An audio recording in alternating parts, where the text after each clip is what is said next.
Assalamualaikum warahmatullahi wabarakatuh. Bismillahirrahmanirrahim. Alhamdulillah rabbil alamin. Salatu wassalamu ala asyrafil anbiya wal mursalin wa ala alihi wa sahbihi wa sallam ajma'in. Qala al-mu'allifu rahimahullahu ta'ala wa nafa'ana bi'ulumihi fid dharain amin. Wal ismu alladhi fihi al-alif wal lam nahwa ar-rajuli wal gulami wa ma udhifa ila wahidin min hadhil arba'ati.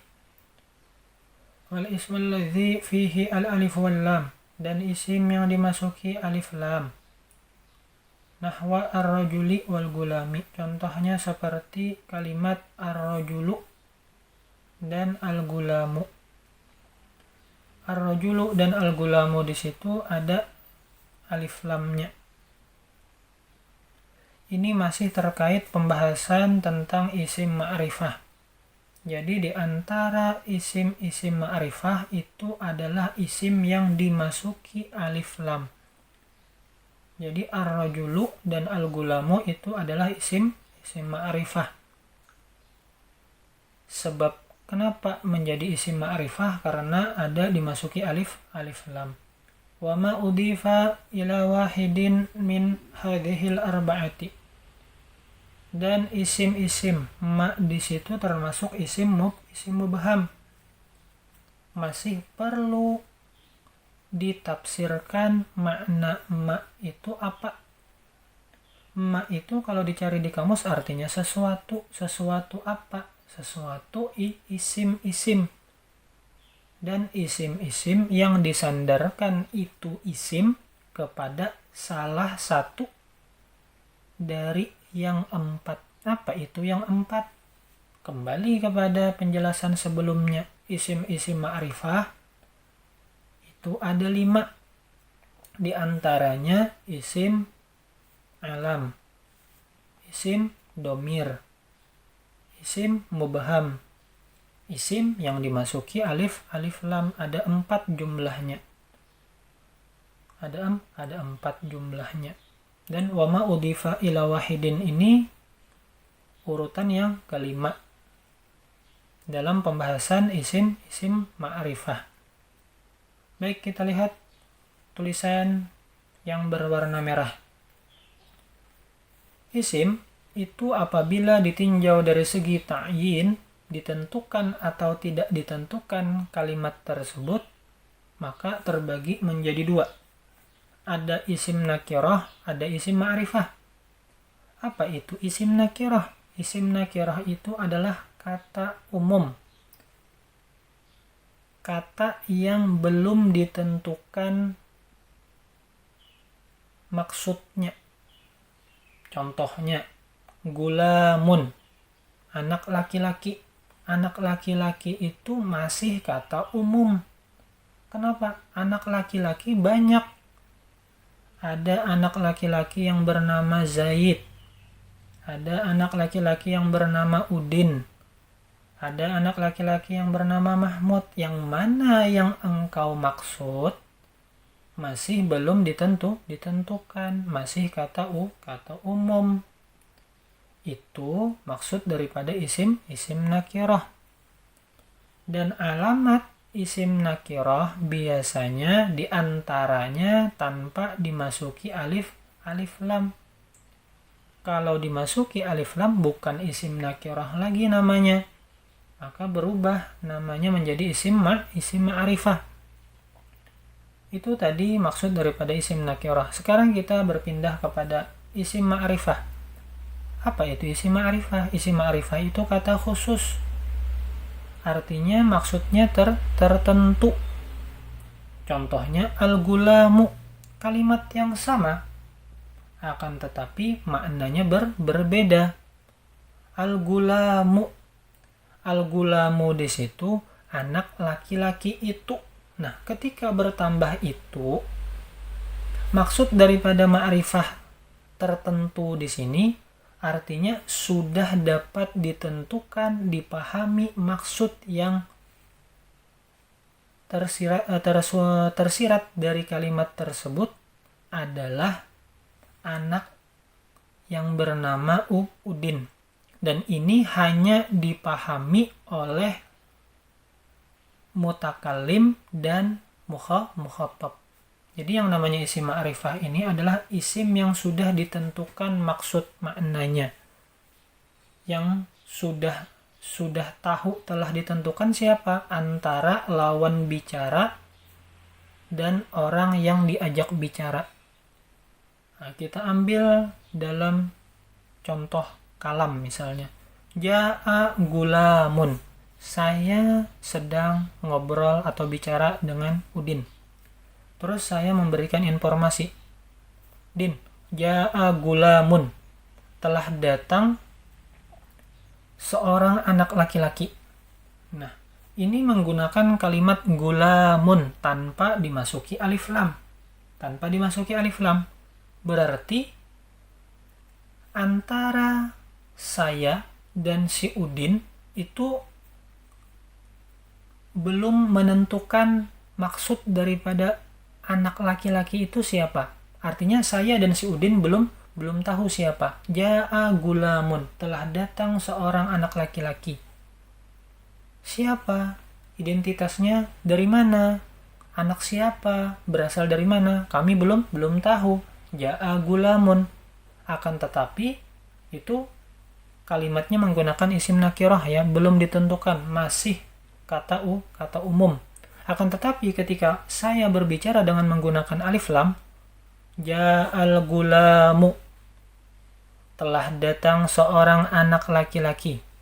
Anak laki-laki di situ maksudnya anak anak yang bernama Mahmud. Yang mana yang tahu makna yang dimaksud, makna yang telah ditentukan itu saya dan si Udin. Saya dan lawan bicara itu maksud daripada isim ma'rifah. Dan alamatnya dimasuki alif lam. Itu ya maksud daripada isim nakirah, isim ma'rifah.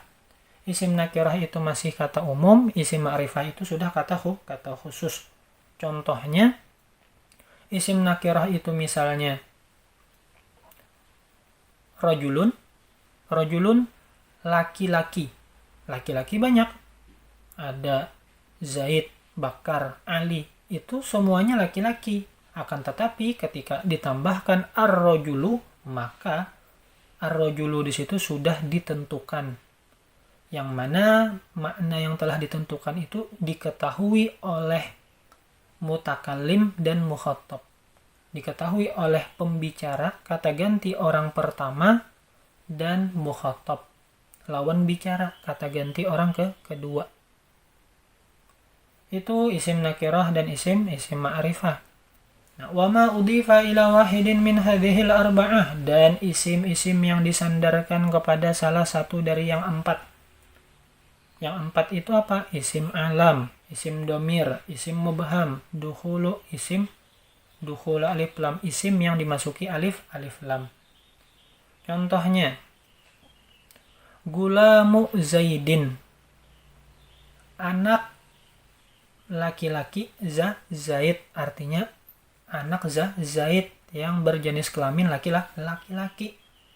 Jadi menyandarkan kalimat gulam kepada Zaid. Asalnya gulamun anak laki-laki, banyak anak laki-laki. Akan tetapi ketika disandarkan kepada Zaid, gulamu Zaidin, anak laki-laki Zaid. Oh, anak laki-laki Zaid tertentu. Kenapa? Karena Zaid hanya punya satu orang anak laki-laki. Maka sudah menjadi makna termasuk dalam kategori isim ma'rifah. Yang mana ketika sebelum disandarkan gulamu masih nakirah. Ketika disandarkan kepada Zaid, yang mana Zaid adalah isim alam, menjadi isim ma'rifah. Contoh yang kedua, itu tadi contoh isim alam. Isim yang disandarkan kepada isim alam. Contoh yang kedua, isim yang disandarkan kepada isim domir. Gulamuhu, anak laki-laki. Asalnya gulamun, anak laki-laki banyak. Siapapun yang berjenis kelamin laki-laki dan umurnya masih anak-anak, maka bisa dimasukkan dalam makna gulam. Akan tetapi di sini disandarkan kepada domir. Gulamuhu, anak laki-lakinya.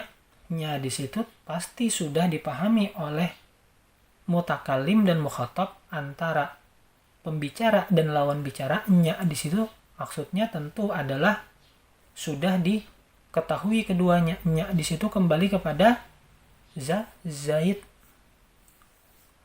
Zaid, anak laki-lakinya Zaid. Nah, gara-gara bersandar kepada domir, maka gulam di situ menjadi isim ma'rifah.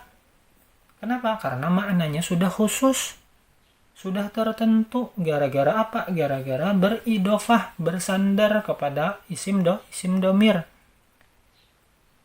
Yang ketiga, isim mubham. Gulamu hadza, anak laki-laki. Asalnya gulamu anak laki-laki umum. Ketika diidofatkan, disandarkan kepada hadza, maka otomatis ini di situ kan sudah tertentu. Ini yang dimaksud itu adalah nih si Zaid, anak laki-laki ini di situ maksudnya Zaid. Maka menjadi ma'rifah. Dukhulu alif lam, yang keempat, dukhulu alif lam, dimasuk isim yang dimasuki alif lam. Contohnya gulamur rajuli, anak laki-laki. Anak laki-laki dari laki-laki tersebut. Ar-rajuli di situ asal katanya rajulun, isim nakirah, akan tetapi ketika ditambahkan alif lam maka menjadi isim ma'rifah. Jadi ar-rajulu asalnya rajulun, laki-laki. Ketika ditambahkan ar-rajulu, laki-laki itu, berarti anak laki-laki itu. Ketika ditambahkan itu, maka otomatis sudah ditentukan oleh pembicara dan lawan bicara. Gulamu itu mudhof, Zaidin itu mudhof ilaih. Gulam itu kalimat yang bersandar, Zaid itu mudhof ilaih, kalimat yang disandarkan, kalimat yang dijadikan tempat sandaran. Itu nanti ada pembahasan terakhir dalam babu makhfudatil asma. Di antaranya adalah tentang idofah. Salah satu fungsi idofah adalah lit ta'rif, untuk mema'rifahkan, untuk ditakhsis, menentukan. Baik, demikian. Wallahu a'lam bishawab. Assalamualaikum warahmatullahi wabarakatuh.